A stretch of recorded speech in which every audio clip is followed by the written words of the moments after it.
So I notice the majority of the time, most people are just, when it comes to approaching strangers, they might be fearful of rejection, right? They might be, like, oh, I don't want to come off as boring. I don't want to come off as whatever. And so I just wrote down a couple points. I have my little sticky note here, okay? I'm just going to be going around some different points because I was like, damn, like these points are very important if you want to approach strangers and actually have fun doing it. Like, you should have fun. It should be easy, right? And you shouldn't have to stress about whatever, right? Whatever you're stressing about. I think the main things are that fear of rejection, which is really just fear of rejection of being yourself, right? The real thing is that it's not that we even really fear being rejected. It's that when it comes to rejection, you're just fearing being rejected for being yourself. And this is why people put up egos and fronts, by the way, to begin with. Like, this is why you may not be yourself around other people, is because it's a protective mechanism. Like, you subconsciously believe, right, that if you're someone else around people, that for whatever reason, that'll protect you if you get rejected. Like, if you get rejected, this is the underlying belief in psychology, okay, is that if you get rejected for being something that you're not, then it's like, oh, well, I don't have to feel as bad or as hurt, right, because it wasn't me that got rejected. Like, this is the thought process, right? It wasn't me that got rejected. It was the front. It was the fakeness. So, it wasn't me that they didn't like. They just didn't like what I was putting out. It wasn't me anyway, so who cares?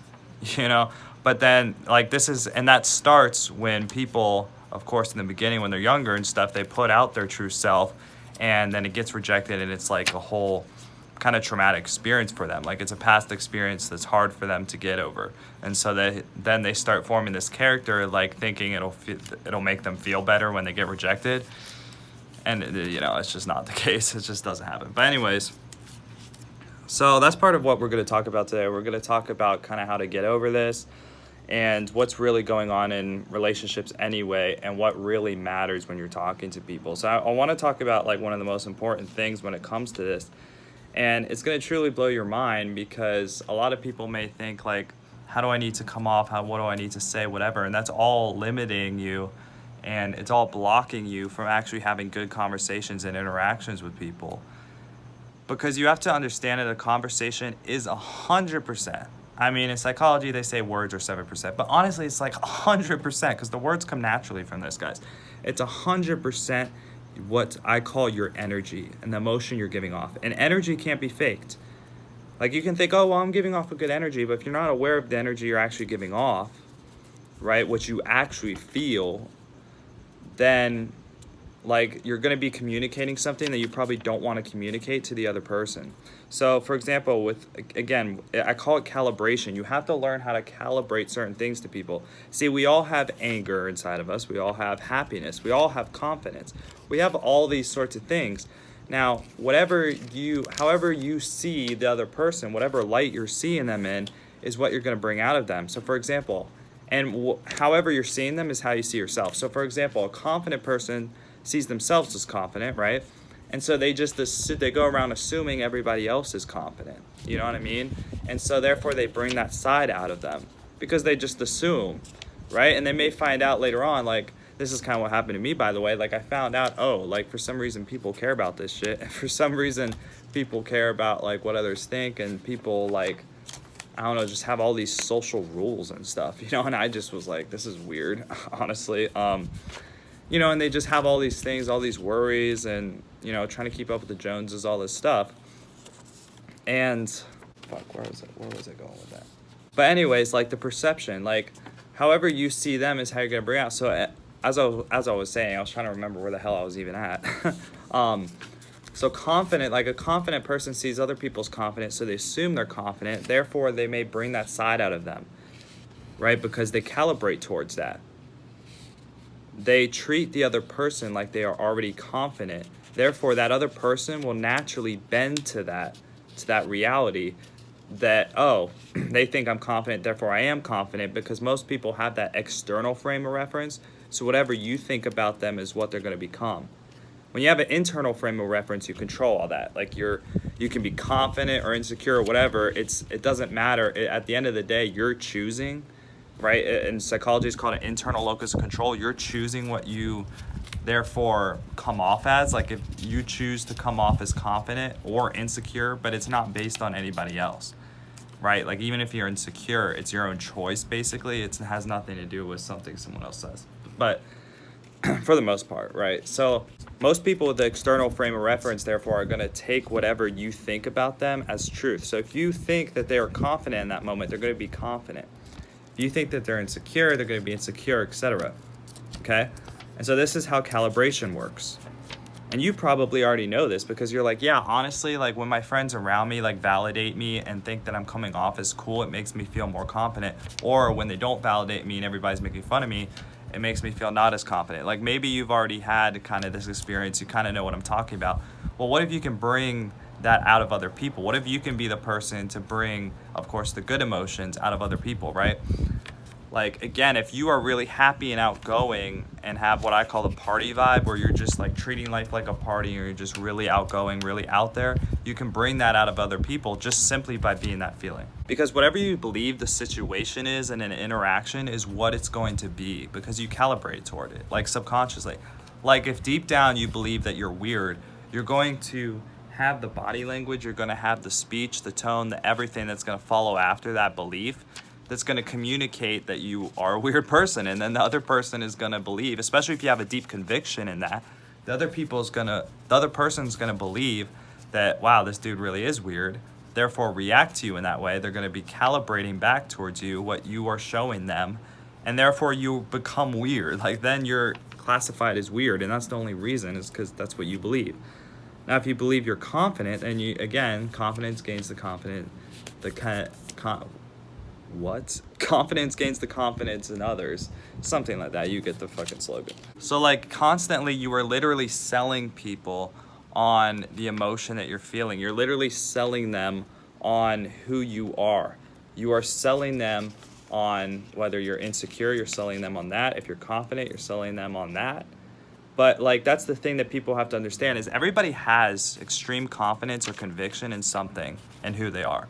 You either have extreme confidence that you're insecure, or that you're not good enough, or that you are confident and that you're charismatic and that you're fun to be around. But in general, you have conviction, strong conviction in something. Otherwise, you want to have an ego, and everybody has an ego. It's like required of a human being. Like everybody has a freaking ego, okay? But whatever your ego is, whatever your ego is, like your character that you're playing, right? If you're an insecure character, then again, your beliefs reside on that. And you're going to be calibrating towards that in other people. And this is also how we bond with other people, right? Like if you believe, because your reticular activator system is just simply going to pick it up. So if you believe that you're insecure and everything, and that your self-worth is low, or that you don't deserve that much in life, you're going to attract other people like that, because you're going to recognize people who are familiar.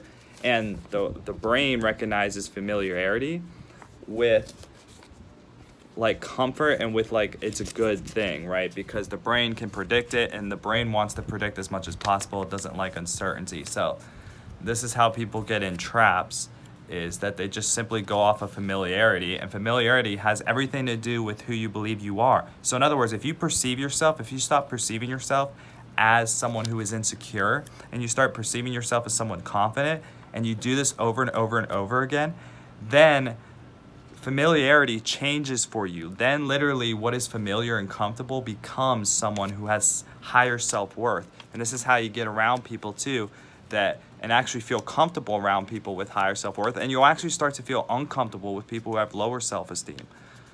And that's the crazy, incredible part. So that's just about attraction.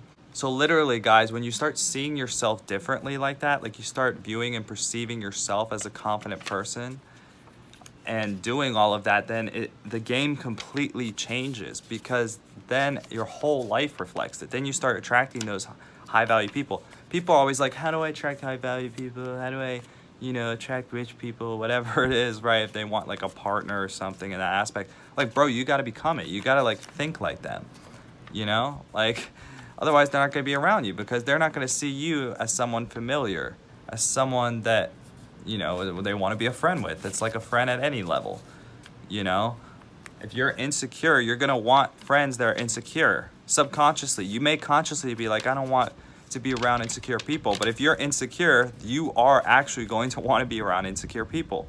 This is just fact. Whatever you are, therefore, however you perceive yourself, is the kind of peoples you want to interact with. Peoples. You get my point. So saying all of this, the reason why this is important for rejection and for not coming off as boring is you just simply got to perceive yourself differently. When you perceive yourself differently, you perceive yourself as being a fun, charismatic person with a lot of passion, which I'll get to in a minute, then again, you're going to not only attract those people, but you're going to be coming off that way too. And when you see yourself as someone, for example, who doesn't care about rejection because they love themselves and they gain that love from within, then rejection doesn't bother you. But you have to perceive the world through love. You have to love everybody else, and that starts with loving yourself. Once you perceive yourself as being enough, once you can look in the mirror and not care about your wrinkles or I don't know, whatever, right?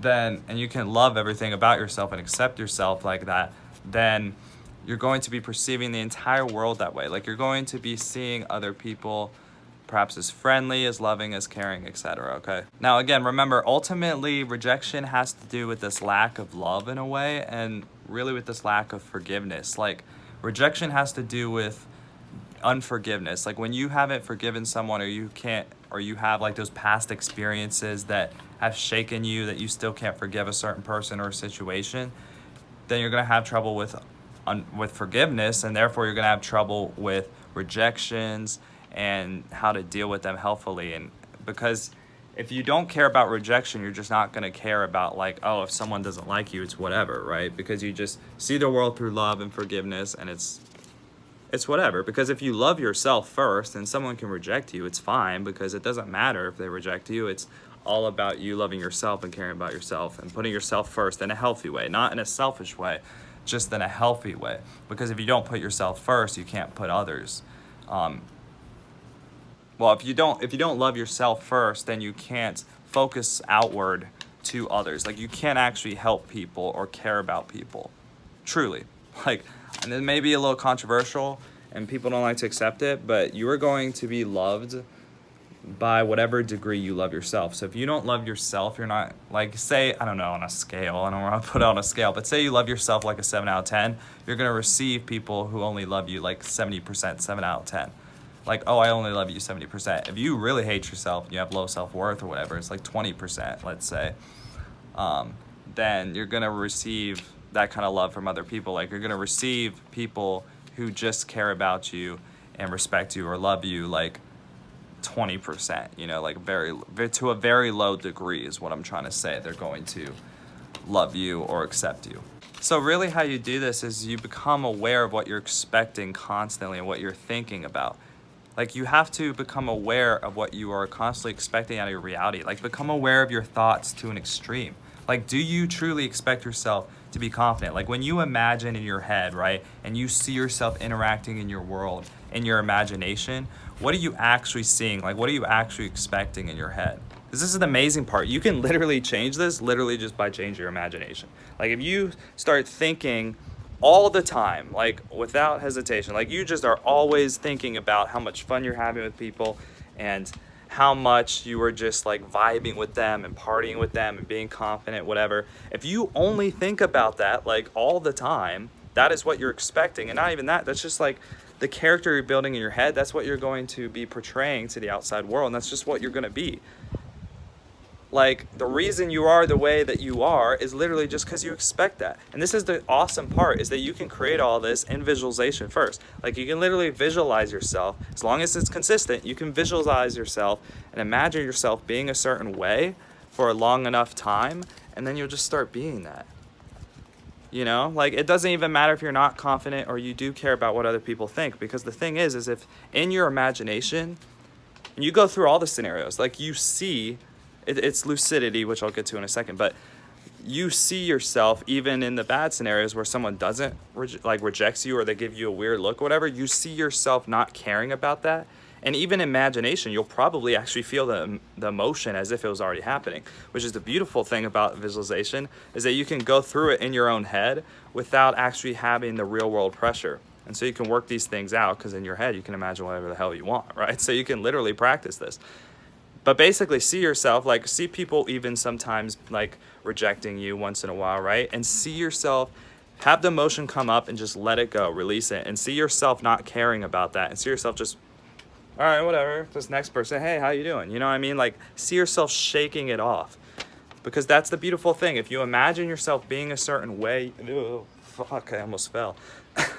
If you imagine yourself being a certain way, you will eventually be that person. I mean, technically they say 21 days is how you program it. And by the way, I have all kinds of different things, because this mindset stuff has a lot to it and it can be very challenging. I have all kinds of stuff in a program that gets you the results. Like I've literally built it to make sure it gets you the results in those 4 weeks. So be sure to check it out. You know, I don't really like putting that, or I guess like selling it all the time on my videos, because I just want to get right to the facts and to the stuff that can help you guys. But seriously, if you're interested in that, just comment below, and I'll give you more information, because I just want to focus really on the content at the moment. But yeah, so anyways, I mean, something like that can really help to skyrocket this process, so you don't have to go through everything I did and trying to learn about everything, right? So, and then the last thing about this is, once you like start thinking this way, then when you're actually in the physical reactions, sorry, my camera work is crazy. when you're actually in like the conversations and the interactions that you're having, then the last thing to do is just to confirm it. Like confirm what exactly is going on. Confirm, as they say, the reality that you want. So for example, if you want to be more charismatic, or I guess just like, I don't know, more liked by people or whatever, right? You just confirm that that's already happening. Like you go, wow, this is really amazing that this is actually happening. You know what I mean? Like this is really amazing that this person, that I'm just having a lot of fun, that I'm really vibing with this person, that this is like what's happening right now, that I don't know, really being liked, whatever it is, right? But the point is to confirm it in your head, because what you're doing too, another process that I realize is that you're always confirming something in your mind. Like for example, one that you may be familiar with, if you think it through, right? It might be something like, oh man, like this person really doesn't like me, or oh my gosh, are they thinking I think they think I'm weird or something, right? And all those are like confirmations.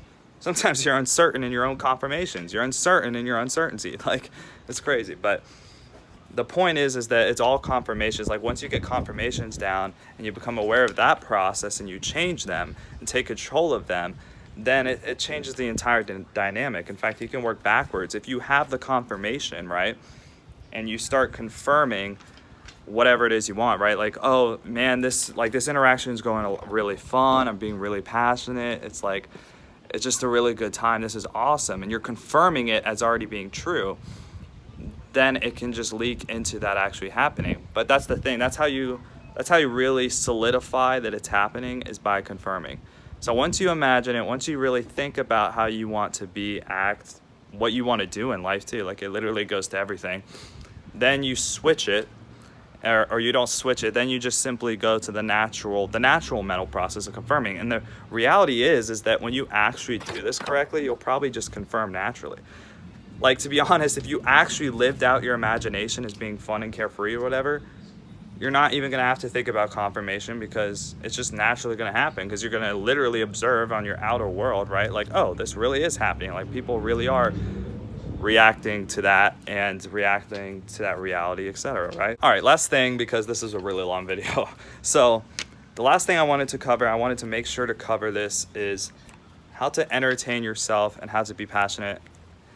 In fact, I'm just going to cover that in another video. It's probably going to be a much shorter video, but I want to kind of go into that a little bit just to talk about it, because that's really the bread and butter of interactions, right? Of having really fun interactions and how not to be boring. Like, that's really how not to be boring. So I want to make sure to cover that a little bit more in depth, especially because this video is already long. So make sure to check out my next video on passion and entertaining yourself and just being carefree and fun.